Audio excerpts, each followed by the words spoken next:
Darth Maul was sliced in half at the hands of Obi Wan Kenobi after killing Master Qui-Gon Jinn. He also made his return, forming the Shadow Collective of underworld crime gangs to take over the planet Mandalore from Death Watch. As we know, he died at the hands of Obi Wan Kenobi before the birth of Luke Skywalker, signifying the end of their decade-long rivalry. So how did Luke Skywalker fight Darth Maul's ghost before his death? So before we get started, remember to smash that like button and subscribe to the channel with notifications on so I can keep bringing you guys awesome new content just like this. The story begins on the mysterious planet of Iridonia, where Luke is assigned to a diplomatic mission. He arrives at the planet's royal palace and is greeted by their leaders. After discussing the details about the opening of a new trade route to the long isolated Outer Rim, Luke along with R2-D2 return to their quarters while awaiting a planned dinner between the delegates. While waiting, Luke decides to meditate on the balcony of his quarters, hoping to feel the direction from the Force on how to best negotiate the trade deal.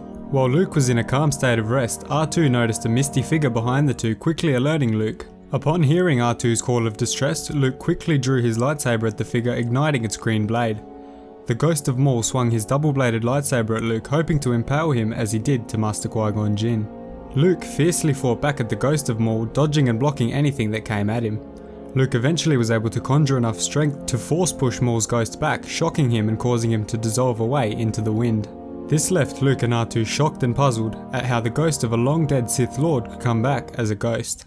It was a long-known fact that the Sith were unable to manifest themselves as Force ghosts because of their severed connection to the light side of the Force. Having heard the loud commotion from Luke's quarters, the palace guards rushed in to check on the pair. After explaining the strange ghostly figure to the guards, they gave their sincerest apologies, remarking that Luke was not the first person that had been visited by the ghost. The guards, along with almost everyone on Iridonia, knew the true identity of the ghost, as he had once been part of their tribe. They told Luke the story of how one of their own men left the planet to train in the arts of the Sith, eventually being killed in battle on Naboo. According to legend on the planet, many citizens of the planet had experienced sightings of a tortured and afflicted ghost of the fallen Sith Lord, Darth Maul. The sightings of the mysterious ghost served as a painful reminder of the dark history of the planet Iridonia. Luke Skywalker placed all trade negotiations on hold so that he could investigate the ghost and figure out its true origins. He hopped in his speeder and sped towards an alleyway within the main city. While travelling, the ghost of Maul once again appeared in front of Luke, stopping him in his tracks. Luke moved into the front of his speeder and began to fight the fierce ghost of Maul once more. He backflipped over the ghost of Maul, avoiding him for the time being and landing on the street below. The ghost vowed to have his revenge on Luke for managing to escape. As he began to regain his bearing on the street, he closed his eyes and opened his mind to the Force, hoping it would guide him to the source of the phantom being. He was guided to a massive stone structure which looked to have no way of entering. Luke carefully walked around the structure, examining it for a possible way of getting in. On the verge of giving up, he placed his hand onto the stone bricks and fell into it. It was a hologram.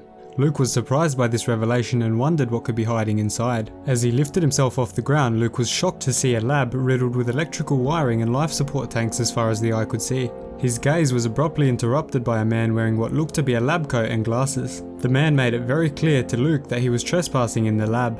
Despite this, the man had not had outside contact for many years and was very eager to show off his life's work. The doctor quickly moved Luke to the central display of the lab, brimming with excitement to tell what was inside. He proclaimed that inside the tank was the great champion of Iridonia, Darth Maul. Luke was extremely confused and looked at the tank, wondering how this was all possible. The doctor explained that the tank allowed the life essence of Darth Maul to live on as a solid-state hologram. The doctor got carried away, telling Luke of the mighty tales of Maul until his unfortunate demise at the hands of Obi Wan Kenobi. The doctor was stopped in his tracks by a worried Luke, who was concerned that keeping a body artificially alive was a huge unnatural disturbance in the Force. The doctor arrogantly asked Luke, "And what do you know of the Force?" In response to this, Luke ignited his lightsaber.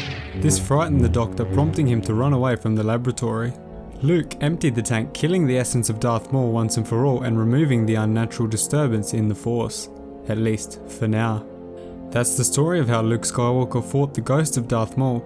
If you enjoyed the video, remember to hit that like button, smash the subscribe button and tell me down below, would you have done the same thing as Luke or would you have saved Maul? Tell me down below and I'll see you in the next video.